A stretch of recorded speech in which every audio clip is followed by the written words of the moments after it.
más dañina de las corrupciones. No es como seguramente dan por supuesto muchos de ustedes, la que consiste en apropiarse por vía fiscal o abiertamente criminal del dinero ajeno.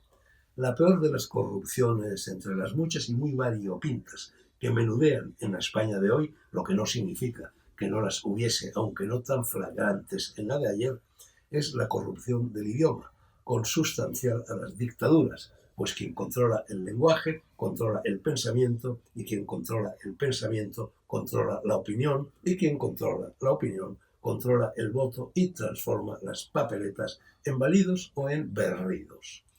Las lenguas evolucionan, sí, pero lo hacen, o más bien lo hacían, ateniéndose a normas, fórmulas y pautas que los estudiosos, los filólogos, se ocupaban de identificar.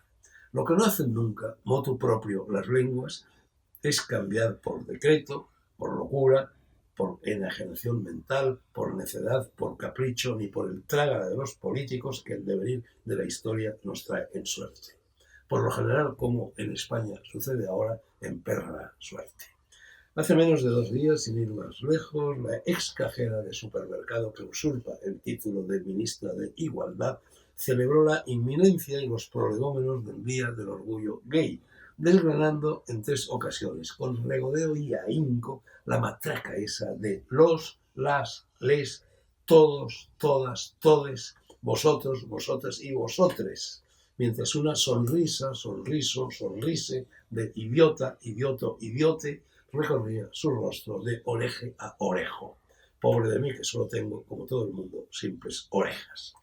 Una de las leyes naturales de la evolución lingüística es la que se conoce con el nombre de economía del lenguaje. Según esa norma, cuanto más se usan las palabras de las lenguas romances procedentes del latín, más se acortan, se simplifican o se desgastan. Lo hacen habitualmente dejándose en el camino algunas de las sílabas no acentuadas, o sea, átonas en la matriz original, la del latín, de tal manera que los idiomas que primero se fueron independizando de ese ontanar común, sin romper del todo sus vínculos, tienen palabras más cortas que las de las lenguas de evolución más lenta y por ello más tardía.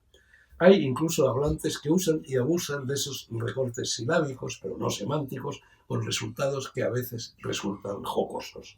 Hace unos días oí a una persona que decía, mientras estábamos comiendo, todo junto, lo primero en lugar de decir mientras estábamos comiendo. Me hizo gracia.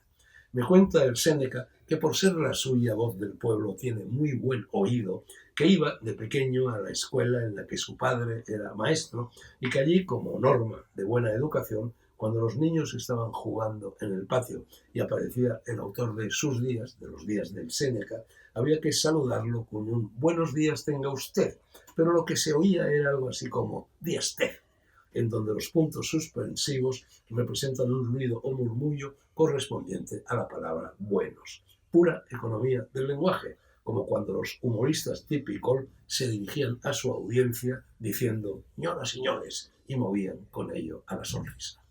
Pero no hay economía, ni buen humor, ni ánimo de abreviatura, sino perversión y capricho y trágala e ignorancia y estrategia de corrupción totalitaria en esos políticos de necia estofa e intención aviesa que nos hablan de niños, niñas y niñes, de zorros, zorras y zorres y de otras mamarrachadas por el estilo, ignorando que nuestro idioma procede del latín y que ni en latín ni en español el idioma tiene ni tenía sexo.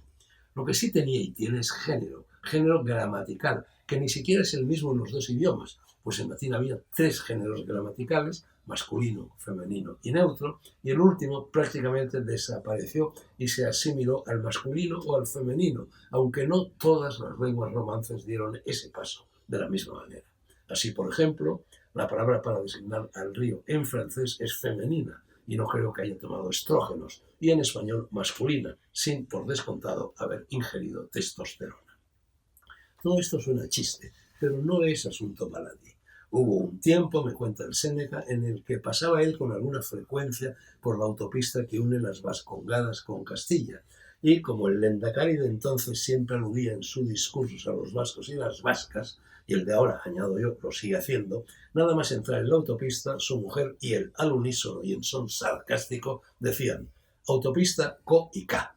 Era su forma de ridiculizar lo que ya de por sí ridículo a más no poder era, tanto como hoy lo es Irene Montero, Montera, Montere. También, puntualizo yo, podían haber invertido el orden de esos dos sufijos diciendo K y Co, o sea, caco, sinónimo de político con las debidas excepciones. O, si aplicamos a ese bisílabo que otrora fue nombre de astuto y malévolo dios en el Olimpo de la mitología griega, el torniquete del lenguaje inclusivo, en vez de caco, podemos decir caca, sinónimo de política. ¿Ven cómo todas las conjunciones, empezando por la del lenguaje, conducen al mismo sitio?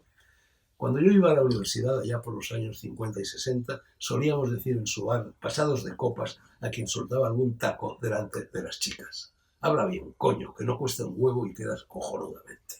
Pues eso les diría yo ahora a todos los gilis, políticos o no, que proponen, defienden y utilizan el nauseabundo lenguaje inclusivo. En Francia ya lo han proscrito por ley en todos los documentos oficiales y, por supuesto, en la docencia. Aquí lo imponen en las cortes y lo enseñan en las escuelas. No hay método más eficaz que yo sepa para corromper a los niños y a los mayores, puesto que algún día llegarán a serlo. ¿O acaso lo que persiguen es que todos seamos perpetuos adolescentes? De ser así, lo estamos viendo, los virus se frotarán las manos.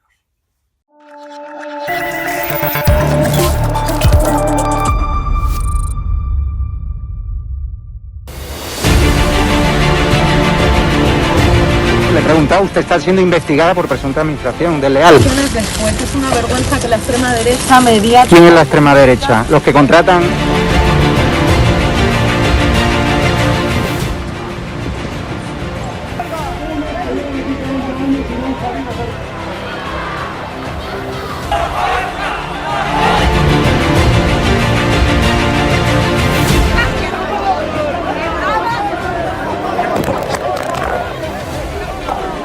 ¿Qué haces? ¿Qué haces? ¿Qué haces?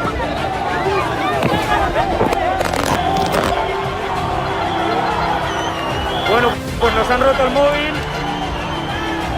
Nos acaban de romper el móvil por detrás.